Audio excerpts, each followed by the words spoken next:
66% of United States residents' public water is fluoridated.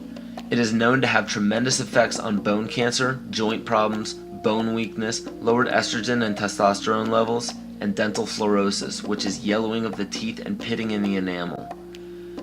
Wouldn't it make more sense to enhance public water with vitamins which are meant to be ingested to promote overall health, rather than putting such a toxic chemical in our water with a bogus explanation that it will improve our dental health? We now know that fluoride causes more dental problems than it solves. Something doesn't seem right about this. Do you honestly believe that these companies care deeply enough for the people to spend large amounts of their own money to fluoridate public water when the people already purchase their own toothpaste? But there's a difference between toothpaste and drinking water. We don't ingest toothpaste. If you go to any hardware store and look at any rat poison product, you will only find one ingredient: sodium fluoride. It is the most toxic ionic molecule outside of potassium dichromate. Now Dannon, along with other companies, have begun fluoridating bottled water. It is becoming increasingly difficult to get away from.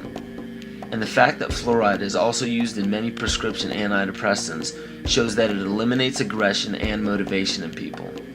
Fluoride, to my knowledge as a physician, has absolutely no biological benefit whatsoever.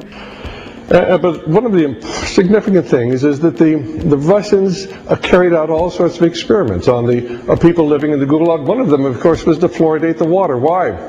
You fluoridate the water, why people are not as aggressive as they ordinarily would be. In fact, what is the active ingredient in Prozac that is so widely distributed in America today? Why, it's a fluoride compound.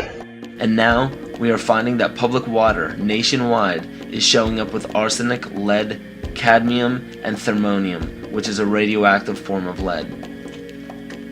Cancer, lowered sex drive, birth defects, sedation, and brain defects. Does this not sound like a wonder drug for anyone aiming to control a population? It's quite astonishing, Paul, the degree to which environmentalists have not been educated about fluoride.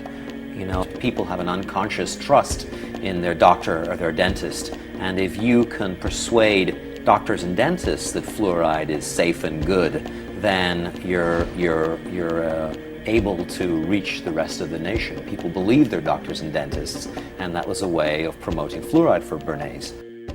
Fluoride was killing their cattle, destroying their crops.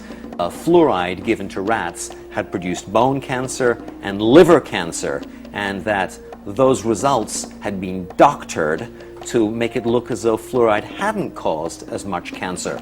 The pattern that we saw, it typically is what we see with other neurotoxic agents that are well known to cause a hypoactivity or a memory problem or an IQ problem.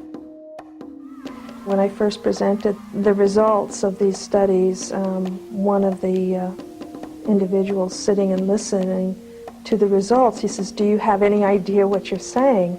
And he says, "You're telling us that we're reducing the IQ of children." And basically I said, yes.